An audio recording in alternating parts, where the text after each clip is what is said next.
भला इतने सारे धन का मुझे क्या काम। एक साल किसी तरह बीत गया, लेकिन दूसरे साल की शुरुआत में ही उसके चेहरे पर दाढ़ी और सिर के बाल इतने बढ़ गए कि चेहरा ढक गया। हाथ पैरों के नाखून भी लंबे हो गए थे। महीनों न नहाने के कारण उसका शरीर मिट्टी और धूल से भर गया था। जो कोई उसे देखता डर के मारे भाग खड़ा होता। लेकिन जब वह अपनी जेब से पैसे निकालकर लोगों को बांटता तो कुछ लोग पैसे लेने उसके पास आ जाते।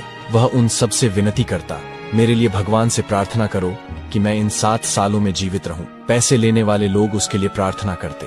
जहां कहीं वह ठहरने की जगह ढूंढता, वहां के मालिक डर के कारण उसे जगह देने से कतराते। किसी सराय में जाता तो मालिक दूर से ही भगा देते। लेकिन जब वह उन्हें ढेर सारा पैसा दिखाता तब कहीं जाकर उसे ठहरने के लिए कोई अलग थलग कमरा मिल जाता। इसी तरह धीरे धीरे 3 साल बीत गए और चौथा साल शुरू हुआ। अब उसकी शक्ल इतनी भयानक हो गई थी कि पहचानना मुश्किल हो गया कि वह कोई इंसान है या 2 पैरों पर चलने वाला कोई जंगली प्राणी। उसके पूरे शरीर पर रीछ की खाल जैसी बालों की परत जम गई थी। चौथे साल एक दिन वह एक सराय में कुछ दिन ठहरने पहुंचा, लेकिन सराय के मालिक को केवल उसकी आवाज सुनाई दी, चेहरा नहीं। उसके शरीर से ऐसी दुर्गंध आ रही थी कि सराय का मालिक उसके पास खड़ा भी नहीं रह पाया।